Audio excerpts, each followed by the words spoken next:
ಜಮಖಂಡಿಯಲ್ಲಿ ತಾಲೂಕಾ ಗಾಣಿಗ ಸಮಾಜದಿಂದ ಪ್ರತಿಭಾ ಪುರಸ್ಕಾರ ಹಾಗೂ ಸನ್ಮಾನ ಸಮಾರಂಭ ಅದ್ದೂರಿಯಾಗಿ ನೆರವೇರಿತು. ಹೌದು ಪ್ರಿಯ ವೀಕ್ಷಕರೇ, ದಿನಾಂಕ 26/6/2026 ಶುಕ್ರವಾರ ಮುಂಜಾನೆ 11:30ಕ್ಕೆ ತಾಲೂಕಾ ಗಾಣಿಗ ಸಮಾಜ ಹಾಗೂ ತಾಲೂಕಾ ಗಾಣಿಗ ನೌಕರರ ಕ್ಷೇಮಾಭಿವೃದ್ಧಿ ಸಂಘ ಜಮಖಂಡಿ ಇವರ ಸಂಯುಕ್ತ ಆಶ್ರಯದಲ್ಲಿ ಎಸ್ಎಸ್ಎಲ್ಸಿ ಹಾಗೂ ಪಿಯುಸಿ ಪರೀಕ್ಷೆಗಳಲ್ಲಿ ಉತ್ತಮ ಸಾಧನೆ ಮಾಡಿದ ವಿದ್ಯಾರ್ಥಿಗಳಿಗೆ ಪ್ರತಿಭಾ ಪುರಸ್ಕಾರ, ವಿವಿಧ ಕ್ಷೇತ್ರಗಳಲ್ಲಿ ಸಾಧನೆ ಮಾಡಿದ ಸಾಧಕರಿಗೆ ಹಾಗೂ ನಿವೃತ್ತ ನೌಕರರಿಗೆ ಸನ್ಮಾನ ಸಮಾರಂಭವು ಶುಕ್ರವಾರ ಜಮಖಂಡಿಯ ಮುಧೋಳ ರಸ್ತೆಯ ಶ್ರೀ ನಂದಿಕೇಶ್ವರ ದೇವಸ್ಥಾನದಲ್ಲಿ ಅತ್ಯಂತ ವಿಜೃಂಭಣೆಯಿಂದ ನಡೆಯಿತು. ಕಾರ್ಯಕ್ರಮವು ಪಾಪು ಶ್ರೀ ಸಿದ್ದಮುತ್ಯ ಶ್ರೀಗಳ ದಿವ್ಯ ಸಾನ್ನಿಧ್ಯದಲ್ಲಿ ನೆರವೇರಿತು. ತಾಲೂಕಾ ಗಾಣಿಗ ಸಮಾಜದ ಅಧ್ಯಕ್ಷರಾದ ಕೆಕೆ ತುಪ್ಪದ ಅವರು ಅಧ್ಯಕ್ಷತೆ ವಹಿಸಿದ್ದರು. ಮುಖ್ಯ ಅತಿಥಿಗಳಾಗಿ ಮಾಜಿ ವಿಧಾನ ಪರಿಷತ್ ಸದಸ್ಯರಾದ ಜಿಎಸ್ ನ್ಯಾಮಗೌಡ, ಮಾಜಿ ಶಾಸಕರಾದ ಆನಂದ ಸಿ ನ್ಯಾಮಗೌಡ ಹಾಗೂ ಜಮಖಂಡಿ ಅರ್ಬನ್ ಬ್ಯಾಂಕ್ ಅಧ್ಯಕ್ಷರಾದ ರಾಹುಲ್ ಎಸ್ ಕಲೂತಿ ಭಾಗವಹಿಸಿ ಮಾತನಾಡಿದರು. ಸಮಾಜದ ಶೈಕ್ಷಣಿಕ, ಸಾಮಾಜಿಕ ಹಾಗೂ ಸಂಘಟನಾ ಬೆಳವಣಿಗೆಗೆ ವಿದ್ಯಾರ್ಥಿಗಳನ್ನು ಪ್ರೋತ್ಸಾಹಿಸುವ ಇಂಥ ಕಾರ್ಯಕ್ರಮಗಳು ಅತ್ಯಂತ ಅಗತ್ಯವಾಗಿದ್ದು, ಪ್ರತಿಭಾವಂತ ವಿದ್ಯಾರ್ಥಿಗಳು ಸಮಾಜಕ್ಕೆ ಕೀರ್ತಿ ತರುವಂತೆ ಶ್ರಮಿಸಬೇಕು ಎಂದು ಕರೆ ನೀಡಿದರು.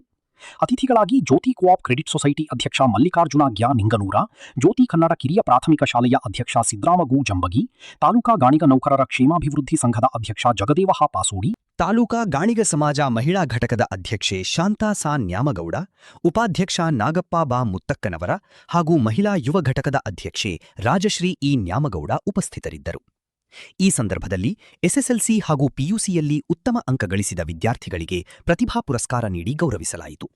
ವಿವಿಧ ಕ್ಷೇತ್ರಗಳಲ್ಲಿ ಗಣನೀಯ ಸೇವೆ ಸಲ್ಲಿಸಿದ ಸಾಧಕರು ಹಾಗೂ ನಿವೃತ್ತ ನೌಕರರನ್ನು ಸನ್ಮಾನಿಸಿ ಅಭಿನಂದಿಸಲಾಯಿತು. ಕಾರ್ಯಕ್ರಮದಲ್ಲಿ ಸಮಾಜದ ಹಿರಿಯರು, ಮುಖಂಡರು, ನೌಕರರು, ವಿದ್ಯಾರ್ಥಿನಿಯರು, ತಾಯಂದರು ಹಾಗೂ ಸಮಾಜದ ಬಂಧುಬಾಂಧವರು ಹೆಚ್ಚಿನ ಸಂಖ್ಯೆಯಲ್ಲಿ ಭಾಗವಹಿಸಿ ಕಾರ್ಯಕ್ರಮದ ಯಶಸ್ಸಿಗೆ ಕಾರಣರಾದರು. ವರದಿ ಲಕ್ಷ್ಮಣ್ ಕಾಂಬ್ಳೆ, ವಿಶ್ವಬಂಧು ಟಿವಿ, ಜಮಖಂಡಿ. ಶ್ರೀ ರಾಹುಲ್ ಕಲೂತಿ ಅವರಿಗೂ ಕೂಡ ಸಮಾಜದ ಪರವಾಗಿ ತುಂಬ ಹೃದಯದ ಧನ್ಯವಾದಗಳನ್ನು ನೌಕರರ ಸಂಘ ಮತ್ತು ಸಮಾಜ ಸಲ್ಲಿಸುತ್ತೆ. ಕೊಡಮಾಡಲಾಗ್ತಾ ಇದೆ. ಗಾಣಿಗ ಸಮಾಜದಿಂದ ಪ್ರಶಸ್ತಿ ಸ್ವೀಕರಿಸುತ್ತಿರುವ ಎಲ್ಲ ವಿದ್ಯಾರ್ಥಿಗಳಿಗೆ ತುಂಬ ಹೃದಯದ ಅಭಿನಂದನೆಗಳು. ನಮ್ಮ ಕರೆಗೆ ಹೋಗ್ಬಿಟ್ಟು ರಾಜ್ಯದ ಬೇರೆ ಬೇರೆ ಭಾಗದಲ್ಲಿ ಹೋಗ್ತಾ ಇರತಕ್ಕಂಥ ಮಕ್ಕಳು ಈಗೆಲ್ಲ ಇಲ್ಲಿ ಬಂದು ಸೇರಿ ಆ ಬಹುಮಾನವನ್ನು ಸ್ವೀಕರಿಸ್ತಾ ಇದ್ದಾರೆ. ಹಾಗೆಯೇ ಎಸ್ಎಸ್ಎಲ್ಸಿಯಲ್ಲಿ ಪ್ರಥಮ 3 ಸ್ಥಾನಗಳನ್ನು ಪಡ್ಕೊಂಡಿರ್ತಕ್ಕಂಥ ಗಾಣಿಗ ಸಮಾಜದ ವಿದ್ಯಾರ್ಥಿಗಳು ವೇದಿಕೆಗೆ ಆಗಮಿಸಬೇಕಂತ ಕೇಳ್ತಾ ಇದ್ದೀನಿ. ಸುಮಿತ್ ಶಿಕ್ಷಣ ಪಡೆದಿದ್ದಾರೆ, ಶಿಕ್ಷಣವಂತರಿದ್ದಾರೆ ಅನ್ನತಕ್ಕಂಥದ್ರ ಮೇಲೆ ನಿರ್ಧಾರ ಆಗ್ತದೆ. ಅದರಲ್ಲೂ ಕೂಡ ವಿಶೇಷವಾಗಿ ಹೆಣ್ಣು ಮಕ್ಕಳನ್ನು ಜಾಸ್ತಿ ಜನ ಅತಿ ಹೆಚ್ಚಿನ ಪ್ರತಿಶತ ಜನ ಪಡೆದು ವಿಶೇಷವಾಗಿ ಇಲ್ಲಿ ಸನ್ಮಾನಿತಗೊಂಡಿದೆ. ನಾವೇ ಸನ್ಮಾನ ಮಾಡುವಂತೆ ನನ್ನ ಮಕ್ಕಳು ಭಾಳ ಮಂದಿ ಇದ್ದೀವಿ, ಯಾರು ಹುಡುಗರು ಬರಾಗ್ತಿಲ್ಲ. ನಮ್ಮ ಮಕ್ಕಳು ಇದ್ದಾಗ ಅವ್ರಿಗೆ ಕೆಲಸ ಹಚ್ಚತ್ತೆ. ಇದು ಬದಲಾವಣೆ ಪರ್ವ. ಏನು ಪುರುಷ ಪ್ರಧಾನ ಸಮಾಜ ಇತ್ತಲ್ಲ, ಇಲ್ಲೇನು ಭಾಳ ದಿವಸ ಉಳಿಲಿಕ್ಕಿಲ್ಲ. ಹೇಗಿಬ್ಬರು ಕೂತಾರೆ, ಈಗ 4 ಆಗ್ತಾರೆ, 4 6 ಆಗ್ತಾರೆ.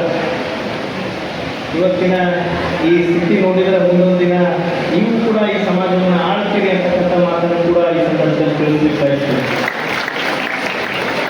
ಮತ್ತು ವಿಶೇಷವಾಗಿ ಕೇವಲ ಶಿಕ್ಷಣವಂತರನ್ನಾಗಿ ಮಾಡಿದರೆ ಸಾಕಾಗುವುದಿಲ್ಲ. ಇವತ್ತಿನ ಈ ಸಮಾಜದಲ್ಲಿ ಪರಿಸ್ಥಿತಿಯನ್ನು ಎದುರಿಸ್ಬೇಕಂದ್ರೆ ಮಕ್ಕಳನ್ನು ಹೆಂಗೆ ರೆಡಿ ಮಾಡಬೇಕಪ್ಪ ಅಂದ್ರೆ, ಯಾರಾದ್ರೂ ನೋಡ್ತೇನೆ ಅಂತಂದ್ರೆ ಬಾ ಮಗನ ನೋಡ್ಬಾ ಅನ್ನೋಂಗೆ ರೆಡಿ ಮಾಡಬೇಕು. ಅಂದರೆ ಹೊಡೆದಾಡೋದಲ್ಲ, ಯಾವುದೇ ಪರಿಸ್ಥಿತಿಗಳು ಬಂದರೂ ಕೂಡ ಅದನ್ನು ಎದುರಿಸಿ ನಿಲ್ಲುವಂಥ ಒಂದು ಆತ್ಮಸ್ಥೈರ್ಯವನ್ನು ಅವರಲ್ಲಿ ತುಂಬಿ ನಾವು ಮಕ್ಕಳನ್ನು ಬೆಳೆಸಬೇಕು. ಇವತ್ತು ಮಾನವೀಯತೆ ಹೊರಗಡೆ ಹೋಗ್ಯಾರ ಈ ಸಮಾಜದೊಳಗೆ ಭಾಳಷ್ಟು ಗಟ್ಟಿಯಾಗಿ ನಾವು ನಿಂತರೆ ಈ ಸಮಾಜದೊಳಗೆ ಕಾಲು ನಿಲ್ಲಕ್ಕೆ ಸಾಧ್ಯ ಇತ್ತು. ಯಾಕಂದರೆ ಯಾರು ಬಂದು ಕರ್ಕೊಂಬಂದು ನಮಗೆ ಕೂಡಿಸೋದಿಲ್ಲ. ಇಲ್ಲಿ ನಾವು ಬರಬೇಕು, ನಮ್ಗೆ ಸರಿ ಒಂದು ಮಾಡಬೇಕು. ಅದು ನಮ್ಮ ತಾಕತ್ತು. ಅದನ್ನ ಏನೈತಲ್ಲ, ನಮ್ಮ ತಾಯಂದ್ರೆ ನಾವು ಮಕ್ಕಳನ್ನು ತುಂಬ ಬೆಳೆಸಬೇಕು ಅಂತಕ್ಕಂಥದ್ದನ್ನು ಇವತ್ತಿನ ದಿವಸ ತಮ್ಮಲ್ಲಿ ಮತ್ತೊಮ್ಮೆ ಹೇಳ್ತಾರೆ. ವಿಶೇಷವಾಗಿ ಅಜ್ಜವ್ರು ಹೇಳತ್ತಿದ್ದರು, ನಮ್ಮ ಅಜ್ಜವ್ರು ಹೇಳೋ ಟೈಮ್ನಾಗ ಏನಂದ್ರು, ಅಜ್ಜವರು ಭಾಳ ಜನ ಹೆಣ್ಣು ಮಕ್ಕಳ ಬಂದ್ರಿ ಅಂತಂದರೆ ಅವರಲ್ಲಿ ತಾಳ್ಮೆ ಐತಿ. ಆ ತಾಳ್ಮೆನ ಇಷ್ಟು ಜನ ಬರೋಕ್ಕೆ ಕಾರಣ ಐತಿ ಅನ್ನುವಂಥ ಮಾತನ್ನು ಹೇಳಿದ್ರು. ಕೇವಲ ಸ್ತ್ರೀ ಅನ್ನೋದು ವ್ಯಕ್ತಿಯಲ್ಲ, ಅದೊಂದು ಶಕ್ತಿ ಅಂತಕ್ಕಂಥ ಮಾತನ್ನು ಹೇಳ್ತಾ ಈ ಸಮಾಜದ ಮೂಲ ಧ್ರುವಗಳು ಯಾರಪ್ಪ ಅಂತಂದ್ರೆ, ನಾವು ಶ್ರೀಮಂತ ಗುರುತು ಮಾಡ್ಸೋಕ್ಕೆ ಯಾರಪ್ಪ ಅಂತಂದ್ರೆ ತೇಜಸ್ವಿಗಳು, ಸಿದ್ದೇಶ್ವರಗಳು, ನಾವೆಲ್ಲರೂ ಒಳ್ಳೆಯದಿದ್ದರು. ಅದಕ್ಕೆ ಎಲ್ಲರಿಗೂ ನಮ್ಮ ಗುರುಗಳಾದಂಥ ತೇಜಸ್ವಿಗಳು,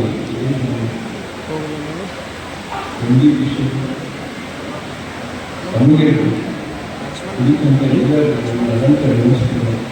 ಎರಡು ಈ ಭಾಳ ಮಾತಾಡ್ತಾರೆ, ಎಲ್ಲರೂ ಮಾತಾಡ್ತಾರೆ. ನಾವೇನು ಸುಳ್ಳು ಒಂದು ಎರಡು ಹೇಳಿದ್ರೆ, ಒಂದು ಲೋಕಲ್ ಸಂಘ, ಒಂದು ಎಷ್ಟು ಈ ವರ್ಷ ಸುಂದರಾಗೈತೆ ಅಂದರೆ ಭಾಳ ಪರಿಕೊಟ್ಟಾಗೈತೆ. ದೇಶಕ್ಕಾದರೂ ಪರಿಕೊಟ್ಟಾಗೈತೆ. ಈ ವರ್ಷ ಹೆಂಗೈತೆ ಅಂದರೆ ತಂತಿನೇ ಬಂದಂಗಾಗೈತೆ. ಟೈಮ್ ಸಿಗ್ತದೆ, ಅದಕ್ಕೆ ಕರೆಕ್ಟ್ ಟೈಮ್ ಆಗೈತೆ. ಅದಕ್ಕೆ ಭಗವಂತ ಮಕ್ಕಳಿಗೆ ಇವತ್ತಿಗೆ ವರ್ಷ ಅಂದರೆ ಪೈಲೆ ಸ್ವಲ್ಪ ಕಳೆದ ಉಪಸರ್ಗದಿಂದ ಗಿಡದ ಕೊಡ್ತಾ ಮುದಿಗಳು ಸುಧಾರಣೆ ಮಾಡ್ತಾರೆ. ನೋಡಿ, ಇಲ್ಲಿ ಕುಂತ ಅಲ್ಲಿ ಜನ ಸುಧಾರಣೆ, ಎಷ್ಟು ಸುಧಾರಣೆ, ಎಷ್ಟು ಬರೀ ನಿಮಗೆ ಕಾರಣ ದುಡ್ಡು, ಎಷ್ಟು ಶ್ರಮ ಮಾಡಿದ್ದಾರೆ, ಲಕ್ಷ ಲಕ್ಷದಿಂದ ದುಡ್ಡು ಮಾಡ್ತೀವಿ. ಅದಕ್ಕೆ ಭಗವಂತನಿಗೆ ಎಲ್ಲರಿಗೂ, ವಿದ್ಯಾರ್ಥಿಗಳಿಗೆ, ದಾನ ಮಾಡೋದಕ್ಕೆ, ಈ ಸಂಘಟನೆಗೆ ಭಗವಂತನ ಆಯುಷ್ಯ ಆರಾಮ ಎಲ್ಲ ಕೊಡಲಿ ಅಂತ ಹೇಳಿ ಅನಂತ ಅನಂತ ಅನಂತ ಎಲ್ಲ ಭಗವಂತ ಕೃಪಾ ಎಲ್ಲರಿಗೂ ತಮ್ಮೆಲ್ಲ ಇನ್ನೊಬ್ಬರಿಗೆ ನಮಸ್ಕಾರ ಹೇಳಿ ಮಾಡ್ತೀನಿ. ಅದರ ಸಲುವಾಗಿ ನಾವು ಭಾಳ ಹೇಳೋದಿಲ್ಲ, ವಿದ್ಯಾರ್ಥಿಗಳು ಕೇವಲ ಪುಸ್ತಕದ ಹುಡುಗರಾಗಬೇಕು. ನಿಮಗೆ ಆತ್ಮಶಕ್ತಿ ಬೇಕು.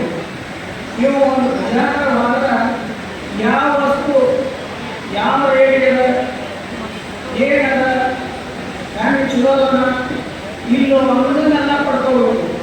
ಮತ್ತು ಇಂಟರ್ವ್ಯೂ ಕೊಡೋದಾಗ ನೀವು ಭಾಳಷ್ಟು ಧೈರ್ಯದಿಂದ, ನಿಮ್ಮ ಚಾಣಾಕ್ಷ ಬುದ್ಧಿಯಿಂದ ಇಂಟರ್ವ್ಯೂ ಕೊಡೋದು. ಒಬ್ಬ ಇಂಜಿನಿಯರ್ ಆಗಿದ್ದ ಏನೆಲ್ಲ ಅವ್ರ ತಾಯಿ ಮಾತಾಡ್ತಾರೆ, ಬಜಾರ್ ಕೂಡಲೇ ಆ ತಾಯಿ ಕರ್ಕೊಂಡು ಹೋಗ್ತಿದ್ದ ಅವ್ರ ಅರಿವು ಬೇಕಾಗಿತ್ತು. ತಮ್ಮ ಅರಿವಿಗೆ ನನಗೇನು ತಿಳಿಯಲ್ಲ, ನೀನಂತವ ನಾವು ಉತ್ತಮ ಏನು ಮಾಡುವ ಅನ್ಕೊಂಡು ಅವಾಗ ಸ್ವಲ್ಪ ಜನರಲ್ ನಾಲೆಜ್ ಬೇಕಾ.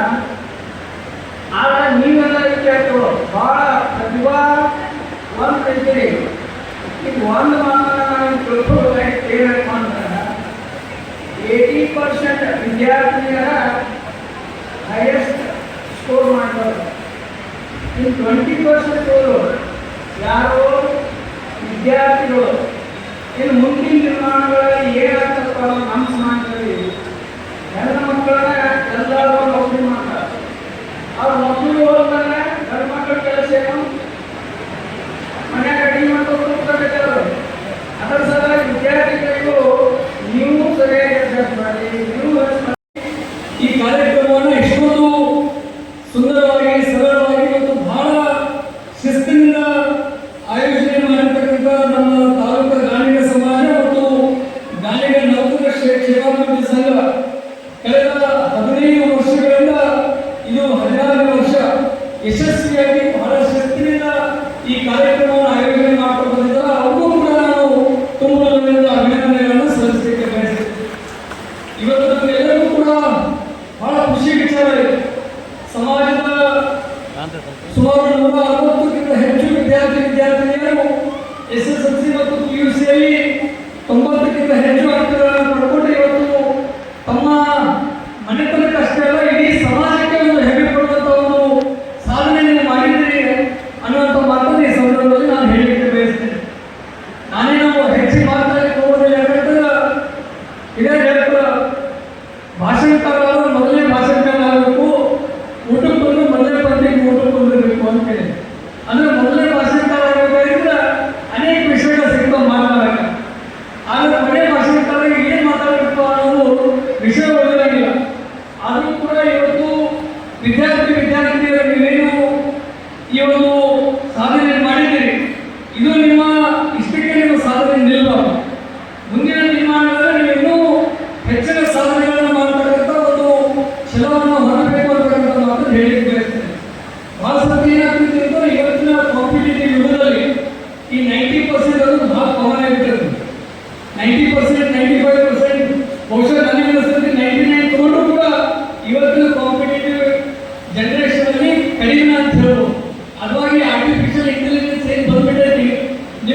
ಕಾಂಪಿಟೇಷನ್ ಅಲ್ಲಿ ಬಿಡುವಂತ ಕೆಲಸ ಆಗ್ತದೆ.